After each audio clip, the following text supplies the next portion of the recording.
Let's start today by ringing the singing bowl. We're going to talk about chanting and give 10 examples of chanting, which is a powerful tool. It can help you alter your consciousness. It can promote relaxation, focus. If you're into something like spiritual connection, it can help bring that. And I'm going to give you 10 chanting techniques that can help shift your state of mind. And I'm going to begin each one with another ringing of the singing bowl. Mantra chanting. Repeat a sacred phrase. The most common one that you probably know is Om. I actually like Hu, but you can select your own and you can use it to help calm the mind and create inner stillness. And the way to do this is to focus on the vibration of the sound while chanting out loud. You can also whisper, or you can just do it mentally if you'd like. Here's how I would do Hu.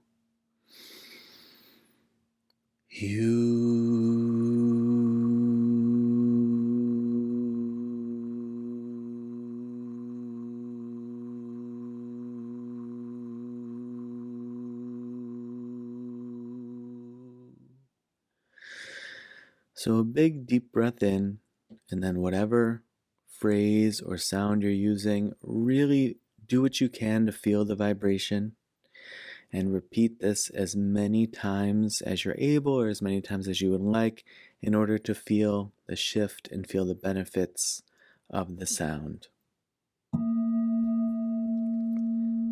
Seed sounds.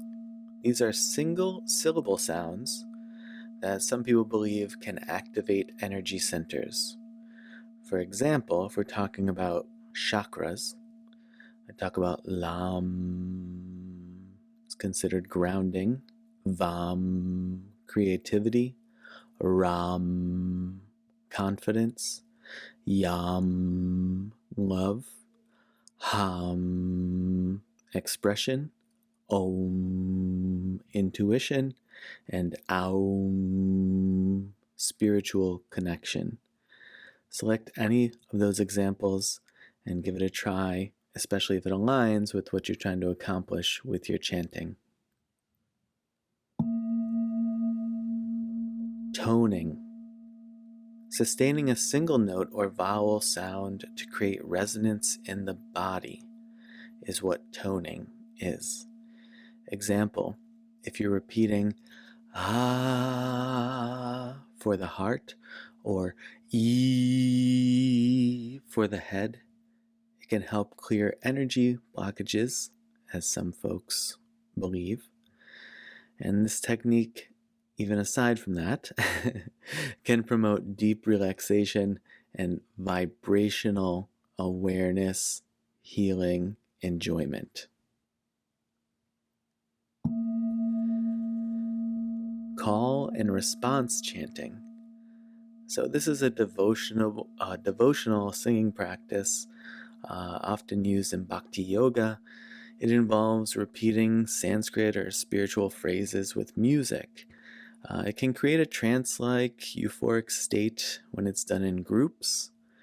And an example that you can find that I actually have talked about previously is singing along with Hare Krishna, Hare Rama, to uplift energy. You can find this on most apps that you use to listen to music. Just look up HARE space KRISHNA. And especially if you can find one with a group, you can hear the singer sing a phrase and then the group respond and sing it back to the singer. And you can join in with the group and participate that way. Gregorian or Buddhist chanting. So monastic traditions use repetitive chants to induce meditative states. Gregorian chants have a deep, resonant effect on the mind, and Tibetan Buddhist chants, such as Om Mani Padme Hum, focus on compassion and wisdom. You can look up Gregorian chants. They are an interesting vibration, an interesting sound that may resonate with you. If not, the Tibetan Buddhist chants are very applicable and very available. If you just search for them online, you can certainly find a slew of them to try out and see if any of them sit well with you. Shamanic chanting and drumming. So indigenous cultures use rhythmic chants and drum beats to enter trance states. Repeating a rhythmic sound, for example, like hey ya, with drumming can induce altered states of consciousness. Again, you can look these up online. They're readily available on free places such as YouTube. Affirmation chanting. So repeating positive affirmations in rhythm to reinforce intentions. So example, I am peace, I am love, or I am strong, I am fearless. And repeating those over and over and over again can induce this hypnotic or trance-like state, and it can help in rewiring thought patterns that you have that you may want to be rewiring. Silent or mental chanting. Instead of vocalizing, you can repeat a mantra internally, as we mentioned earlier.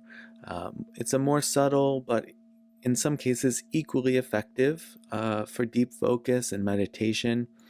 An example of this might be like mentally repeating so hum with the breath.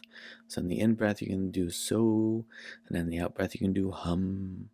I especially like this technique, or I find it to be most useful, if on my in-breath, I'm repeating something, and then I do not hold my breath at the top, and I just immediately go into the out-breath and repeat whatever I'm thinking.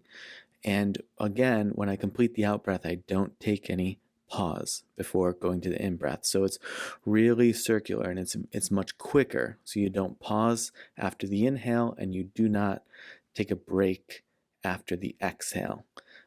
Keeping that sort of in rhythm and cyclical without any breaks, I find to be more sort of euphoria inducing than just breathing like normal and having the repetitive sound or thought in my head. Remembrance chanting.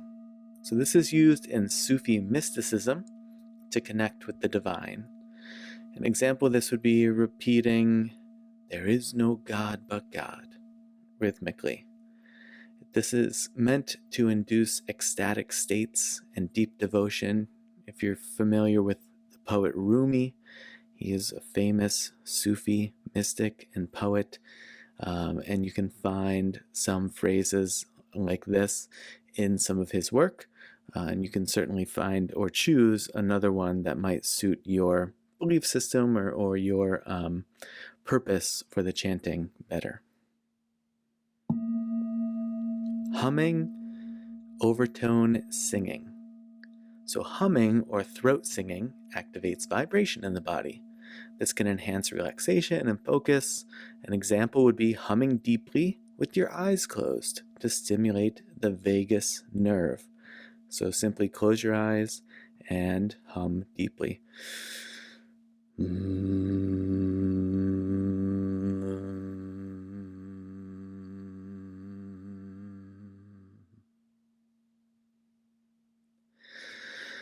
All right, each of these chanting techniques can help shift your state of mind. You just need to find what works for you and select something depending on what you're working towards. So if it's for relaxation, focus, spiritual awakening, emotional healing, find one that you find resonates with that the best.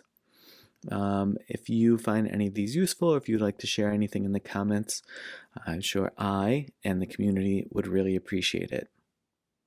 Happy chanting, or humming, or mentally thinking, and I will see you next time.